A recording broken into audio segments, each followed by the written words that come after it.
de adorarle. Ven, abre tu corazón a Él. Ven, ante su trono estamos. Ven, ante la majestad de Dios. Ven,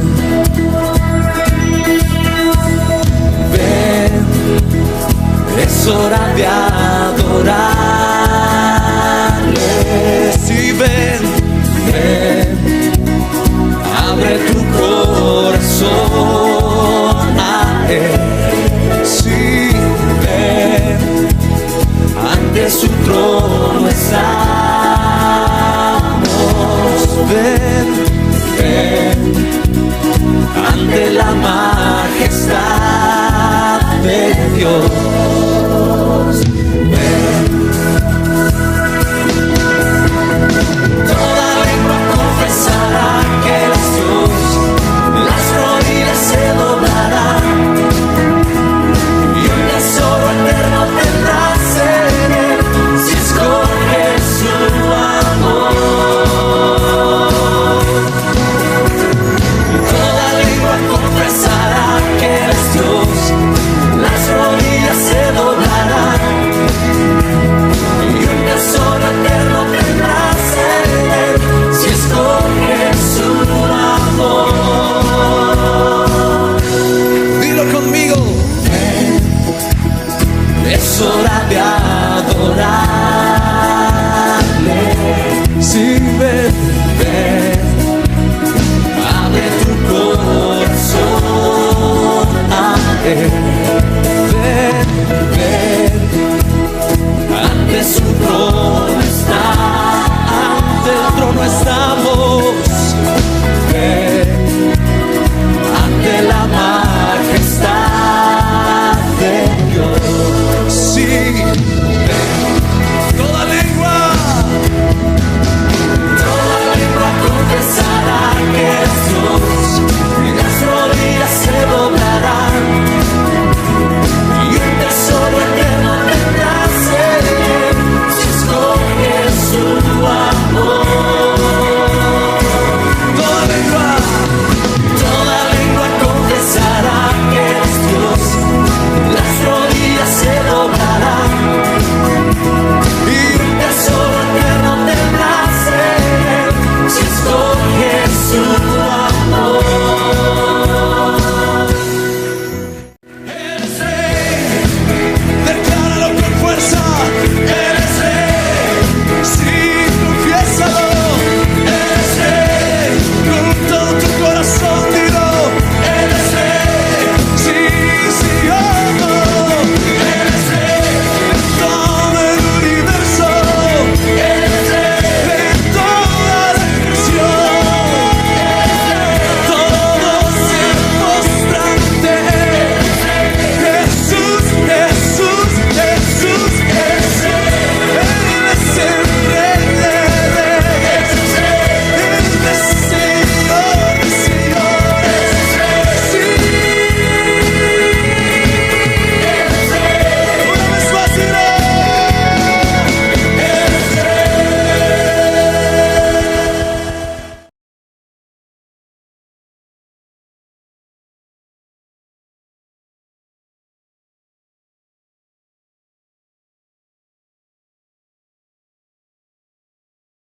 Pues queridos hermanos, el Señor los bendiga y bendiga a todos y cada uno de nosotros. Realmente es una gran dicha, una gran satisfacción, una gran alegría que el Señor nos permita volvernos a ver. Hemos pasado tiempos difíciles, tiempos angustiosos. Se nos han ido seres muy amados y sin embargo aquí estamos, porque Dios es fiel, porque Dios es nuestro eterno consolador y Él suple las ausencias. Vamos el día de hoy, con la ayuda de Dios, a hacer un estudio que se ha titulado El origen y propósito de las Escrituras. Es muy importante para el hombre de Dios el poder comprender, el poder entender de dónde viene su palabra y qué propósito quiere en la vida de todos y cada uno de nosotros. Porque la palabra de Dios nunca regresa vacía. Tiene un propósito muy santo y un propósito muy grande. Y Él nos ha escogido a cada uno de nosotros, hermanos. Él ha tenido misericordia y nos ha traído a tiempos de refrigerio, aún en los días más difíciles y de aflicción. Esto se fundamenta, hermanos, en la segunda epístola de Timoteo, en el capítulo 3, versículo 15 al 17. Nada más bien el 15, aquí vamos a leer el 17, el 16 y el 17, hermanitos. Y dice lo siguiente, se dirige Pablo a Timoteo, dice, y que desde la niñez has sabido las sagradas escrituras, las cuales te pueden hacer sabio para la salvación por la fe, que es en Cristo Jesús. Y el 16 dice, toda la escritura es inspirada por Dios y útil para enseñar, para redarguir, para corregir, para instruir en justicia, a fin de que el hombre de Dios sea perfecto, enteramente preparado para toda buena obra.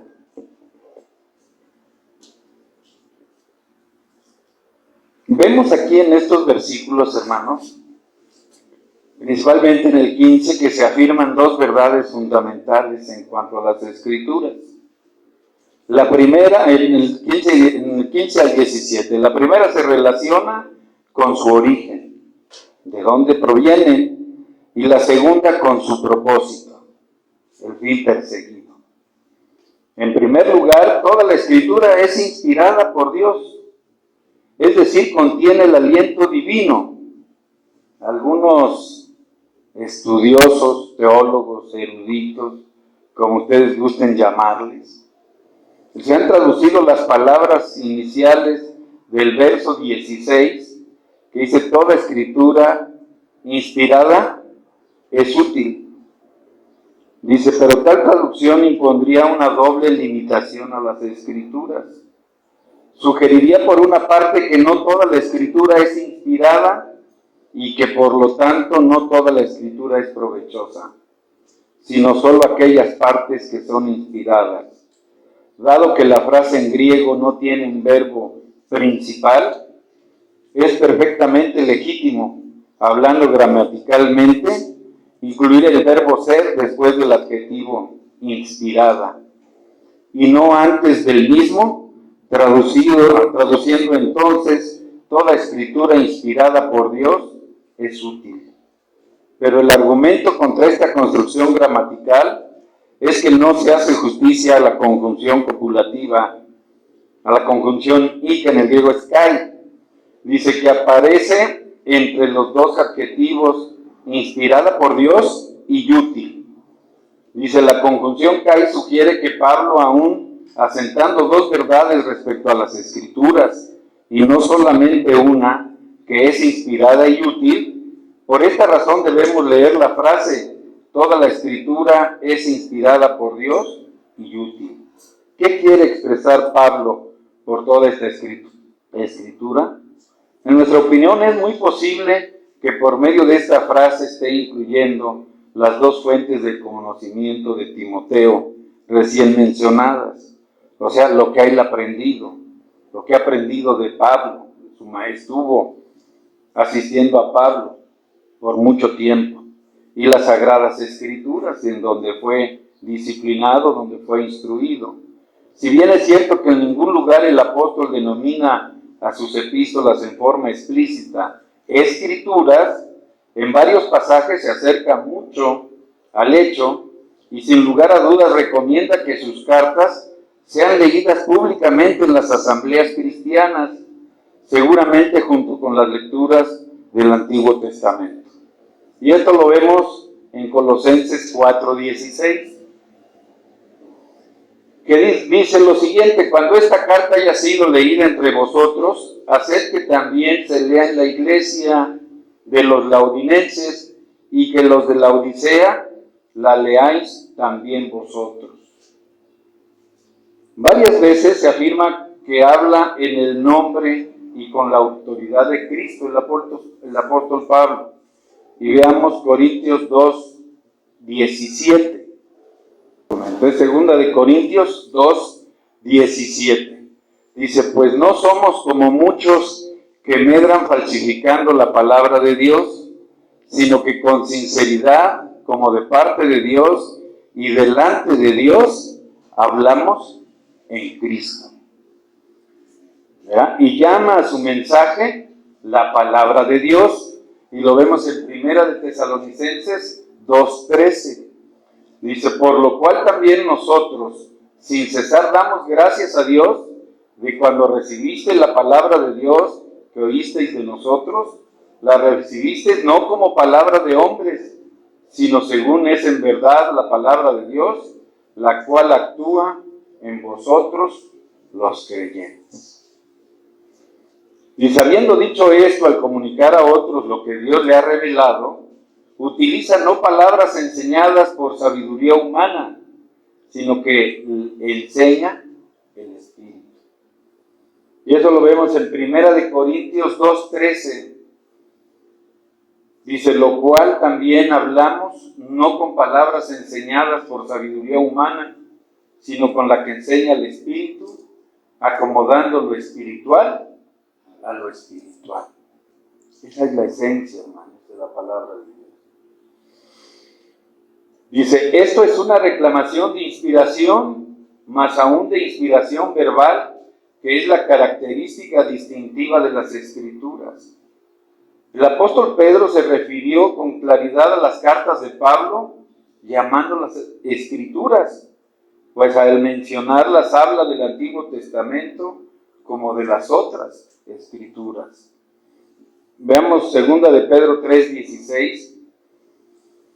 Dice, casi en todas sus epístolas, hablando en ellas de estas cosas, entre las cuales hay algunas difíciles de entender, los cuales los indoctos e inconstantes tuercen, como también las otras escrituras, para su propia perdición.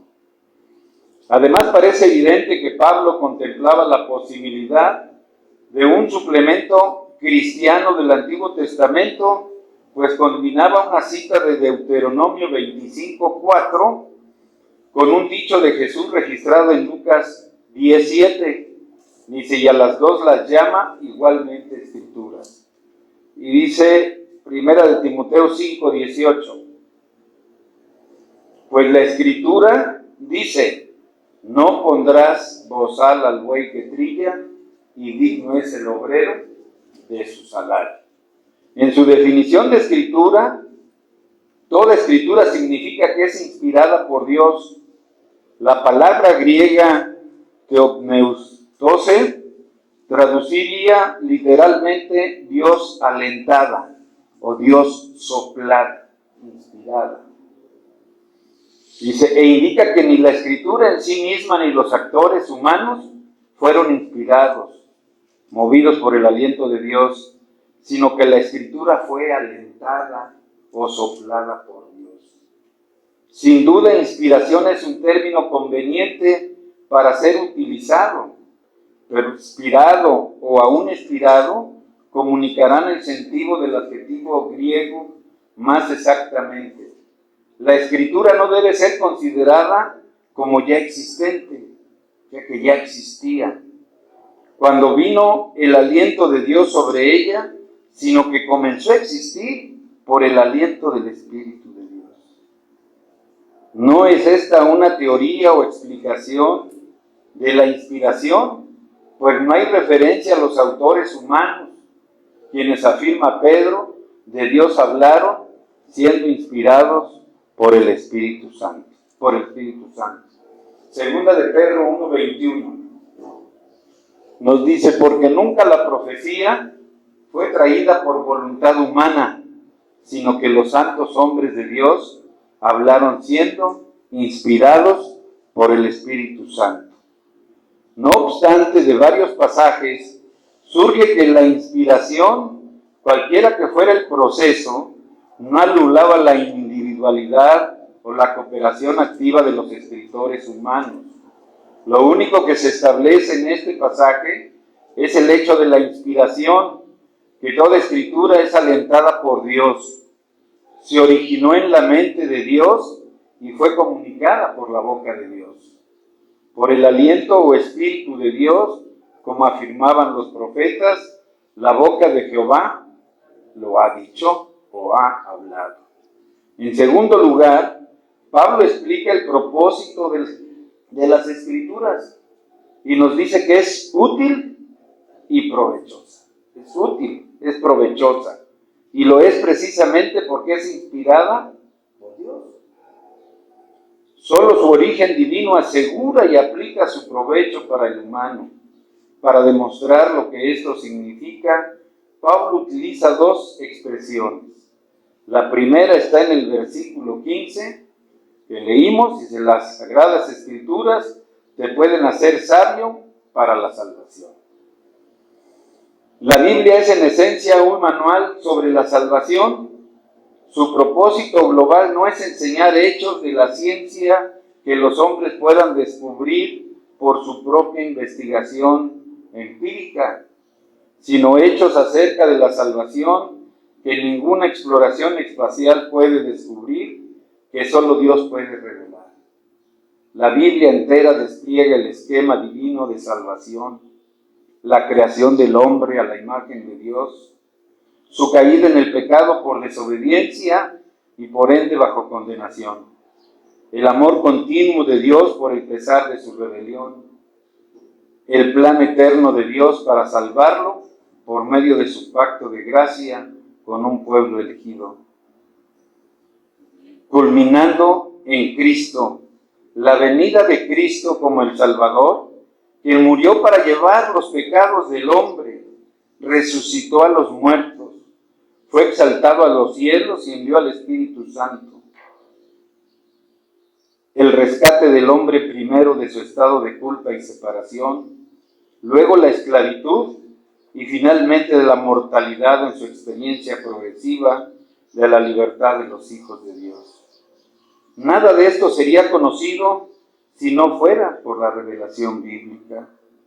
La Escritura contiene la regla perfecta para una vida buena y feliz. Esto lo dijo Calvino. En forma particular, la Biblia instruye en salvación, por la fe que es en Jesucristo, que es en Cristo Jesús. Por tanto, siendo la Biblia un libro sobre la salvación, y dado que la salvación es por medio de Cristo, la Biblia enfoca su atención sobre Cristo. El Antiguo Testamento predica y tipifica a Cristo en muchas y muy variadas maneras. Los evangelios relatan la historia de su nacimiento y vida, sus palabras y sus obras, su muerte y resurrección. Los hechos describen lo que continuó haciendo y enseñando a través de sus apóstoles, especialmente en la propagación del evangelio y en el establecimiento de la iglesia desde Jerusalén hasta Roma. Las epístolas despliegan la gloria completa de su persona y de su obra y la aplican a la vida del cristiano y de la iglesia, mientras que el Apocalipsis describe a Cristo compartiendo el trono de Dios ahora y viniendo en breve para consumar la salvación y el juicio. El cuadro completo de Cristo es ofrecido para despertar nuestra fe en Él, a fin de que por fe podamos ser salvos. Pablo procede ahora diciendo que el provecho o la utilidad de las Escrituras está relacionado con el creer y la conducta. Al decir en el versículo 16 y 17, toda la Escritura es inspirada por Dios y útil para enseñar, para redarguir, para corregir, para instruir en justicia, a fin de que el hombre de Dios sea perfecto, enteramente preparado para toda buena obra. Los falsos maestros los divorciaban. Nosotros debemos unirnos a través del Evangelio. En cuanto al credo, la Escritura es provechosa para enseñar la verdad y corregir el error. En cuanto a la conducta, es provechosa para redarguir y para instruir en justicia. En cada par, los aspectos negativos y sus contrapartes positivas están combinados. Anhelamos ya en nuestras propias vidas o en nuestro ministerio de enseñanza superar el error y crecer en la verdad, vencer el mal y crecer en la santidad. Entonces debemos recurrir a las Escrituras, pues ellas son provechosas precisamente para esto. Realmente la Escritura es el medio principal que Dios emplea para conducir al hombre de Dios a la madurez. ¿A quién se refiere con la expresión el hombre de Dios? No se explica. Puede ser un término general para todo creyente, dado que las palabras en sí significan el hombre que pertenece a Dios. Queridos hermanos, podemos a manera de conclusión afirmar que es sólo a través de un estudio diligente de las Escrituras que el hombre de Dios puede llegar a ser perfecto o completo, enteramente preparado para toda buena obra, guiado generosamente del bendito Espíritu Santo. Solos no podemos, necesitamos su acompañamiento. Los tiempos peligrosos en que estamos viviendo son muy angustiosos. Tenemos año y medio sin reunirnos. A veces uno se pregunta si el mundo se ha vuelto loco realmente. Vemos cosas fuera de sentido común. Y las autoridades aprobando abortos, legalizando uniones que la Biblia no contempla. La Escritura es el medio principal que Dios emplea para conducir al hombre de Dios a la madurez. Nuestra arma de combate ante estos embates, hermanos, es la Escritura, es la palabra de Dios. No tenemos otra cosa, ¿verdad? Veamos lo que dice Pablo en la primera de Timoteo 6:11. Dice: mas tú, hombre de Dios, huye de estas cosas y sigue la justicia, la piedad, la fe, el amor, la paciencia y la mansedumbre. Puede entonces referirse aquí a hombres llamados a posiciones de responsabilidad en la iglesia. Y aquí es cuando sentimos ese peso, esa responsabilidad, hermano. No es una gracia, un chiste pararse aquí enfrente, hermanos. Sentimos un compromiso, una gran responsabilidad ante Dios, hermanos. Por eso debimos pedirle, ¿verdad?, que Él nos guíe, nos ilumine y que no nos desviemos, que no sembremos el error entre nuestros hermanos. Eso sería desastroso, ¿verdad? Entonces, se puede entonces referirse a hombres a posiciones de responsabilidad en la iglesia y en aquellos a cuya labor es, bajo la autoridad de las Escrituras, enseñar, refutar, reformar y disciplinar. Dice: de cualquier manera, es solo a través de un estudio diligente de las Escrituras que el hombre de Dios puede llegar a ser completo o perfecto, enteramente preparado para toda buena obra. Echando una mirada de retrospectiva a este sermón, hermanos, podemos apreciar la importancia del mensaje de Dios para nuestra sociedad pluralista y permisiva y para el pueblo de Dios. Los tiempos peligrosos en que estamos viviendo son muy angustiosos, hermanos. Vemos las ridículas opiniones del mundo, sus bajezas en el nivel de vida, Algunos creyentes somos arrastrados de sus bases por la corriente del pecado y del error. Otros nos escondemos, nos aislamos, nos reservamos el derecho de opinar, ¿verdad? Y decimos, a ver qué se decide, como si fuera esa la mejor alternativa para subsistir. Pero ninguna de estas actitudes es el camino cristiano. Pero tú, nos dice Pablo, como le dijo a Timoteo, permanece firme. No importa si la presión para conformarte al mundo es fuerte. No importa si eres joven, si eres tímido o débil. No importa si te hallas solo en tu testimonio. Hasta ahora has seguido mis enseñanzas. Continúa con lo que has creído. Conoce las credenciales bíblicas de tu fe. La Escritura es alentada por Dios y provechosa. Aún en medio de estos tiempos difíciles en que los hombres malos e impostores van de mal en peor, te puede hacer una persona completa, el Señor, desde luego, a través de su palabra, y equiparte adecuadamente para tu trabajo. Permite que la palabra de Dios te transforme en un hombre de Dios. Permanece leal a ella y te guiará hacia la madurez cristiana. Pero tú, nos dice Pablo, como le dijo a Timoteo, permanece firme. No importa si has seguido mis enseñanzas, continúa en lo que has creído con las credenciales bíblicas de tu fe. Aquí nuevamente, repito, la Escritura es alentadora por Dios y provechosa, aún en tiempos difíciles y complicados. Y nos debemos equipar adecuadamente. Permitamos que la palabra de Dios nos transforme, hermanos. Que la palabra de Dios permanezca en nosotros y que seamos leales a ella. Y que nuestro anhelo sea precisamente esa madurez cristiana fundamentada en el amor, en el servicio a los demás, principalmente a los que no han conocido de nuestro Dios. Debemos compartir esa carga, hermanos. Debemos darle vida a la palabra de Dios.